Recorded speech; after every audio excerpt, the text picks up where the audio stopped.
అందరికీ నమస్కారం. ప్రభుత్వ పథకాల అప్డేట్స్ ముఖ్యంగా ఇందిరమ్మ ఇండ్లకు సంబంధించి ప్రతి డౌట్ క్లియర్ చేస్తూ ప్రతి అప్డేట్ అందిస్తూ వీడియోస్ అయితే వస్తాయి. తప్పకుండా సబ్స్క్రైబ్ చేసుకోండి, వీడియోస్ అయితే లైక్ చేస్తూ ఉండండి. ఇక వివరాలకు వెళ్తే ఇందిరమ్మ ఇండ్లపై ప్రభుత్వం అయితే చాలా ఆలస్యం అయితే చేస్తుంది. రాష్ట్ర వ్యాప్తంగా దాదాపు 30 లక్షల మంది ఇందిరమ్మ ఇండ్ల కోసం అయితే ఎదురు చూస్తున్నారు. ఇప్పటికీ 72,000 మందికి మాత్రమే మరి మొదటి దశలో ఇండ్లు అయితే మంజూరు చేశారు. మొత్తం మొదటి దశలో 4,50,000 ఇండ్లు మంజూరు చేయాల్సి ఉంది. ఇంకా 3,80,000 మందికి ప్రస్తుతం అయితే ఇల్లు మంజూరు చేయాల్సినటువంటి బాధ్యత ప్రభుత్వం మీద ఉంది. కానీ ప్రభుత్వం అదిగో ఇందిరమ్మ ఇల్లు, ఇదిగో ఇందిరమ్మ ఇల్లు దరఖాస్తులన్నింటినీ లిస్ట్ 1, లిస్ట్ 2, లిస్ట్ 3లుగా విభజించాం. ఇప్పుడు లిస్ట్ 1లో ఉన్నటువంటి దరఖాస్తులన్నింటినీ మళ్ళీ ఇంటింటి తిరిగి పునఃపరిశీలన చేస్తున్నాం.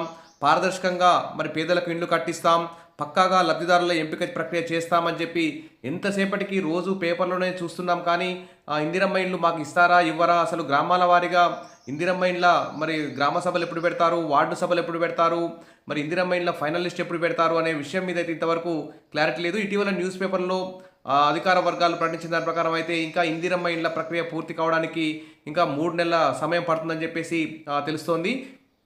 మరి ప్రభుత్వం అయితే పోయిన నెలలో ఎమ్మెల్సీ ఎన్నికల కూడా వచ్చిందని చెప్పేసి మరి ఇందిరమ్మ ఇళ్లను వాయిదా వేసి కేవలం మండలానికి ఒక గ్రామంలో మాత్రమే 72,000 మందికే ఇందిరమ్మ ఇళ్లు మంజూరు చేశారు.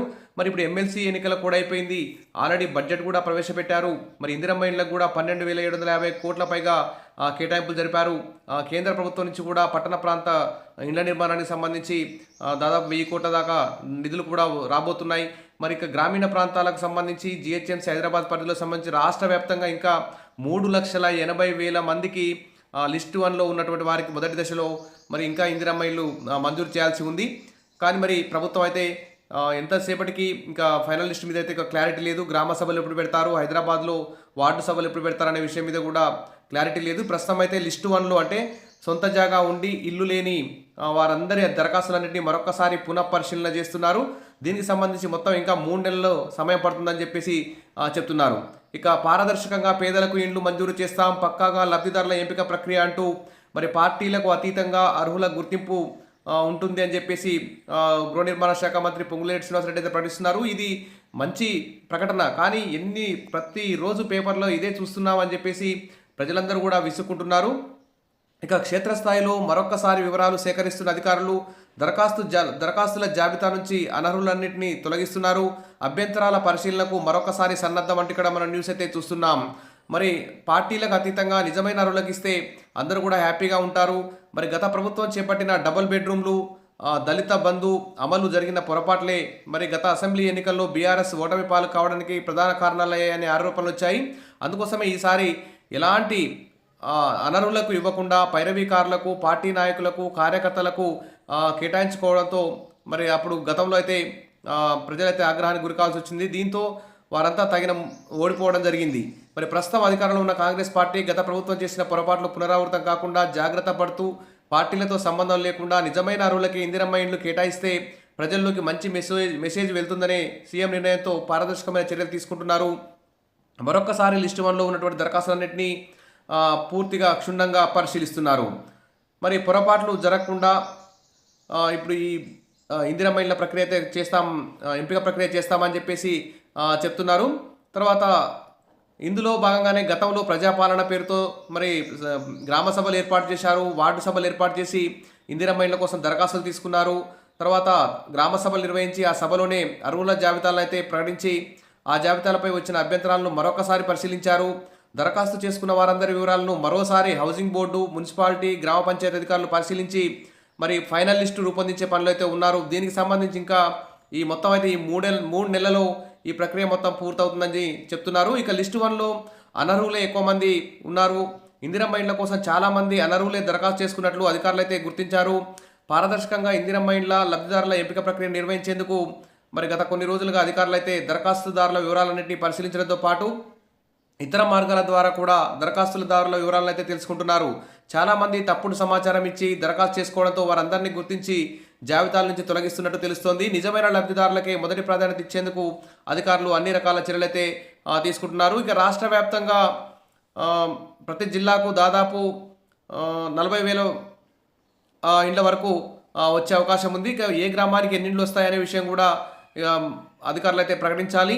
కాబట్టి ఈ మంజూరైన ఇళ్లకు సంబంధించి 4 విడతలుగా డబ్బులైతే చెల్లిస్తున్నారు.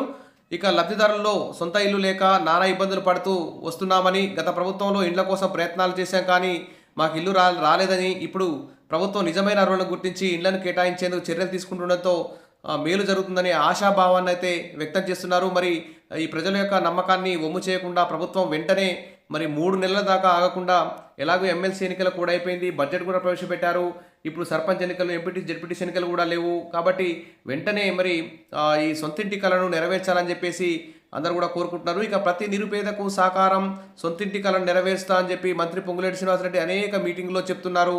కానీ మరి ఇంతవరకు అయితే ఎక్కడ కూడా ఈ ఇందిరమ్మ ఇళ్ళకి సంబంధించి 2వ దశకు సంబంధించి కేటాయించకపోవడం, కేవలం కొన్ని గ్రామాల్లో, మండలానికి ఒక గ్రామంలో మొత్తం 72,000 ఇండ్లే మంజూరు చేశారు. ఇంకా 3,80,000 ఇండ్లు ఎప్పుడు మంజూరు చేస్తారు? మరి 5 ఏళ్లలో 20 లక్షల ఇండ్లు కట్టిస్తామని చెప్తున్నారు. ఫస్ట్ ఈ 4,50,000 ఇండ్లే కట్టించలేదు, ఇంక 20 లక్షల ఇండ్లు ఎప్పుడు కట్టిస్తారని చెప్పేసి ప్రజలందరూ కూడా ఎదురు చూస్తున్నారు.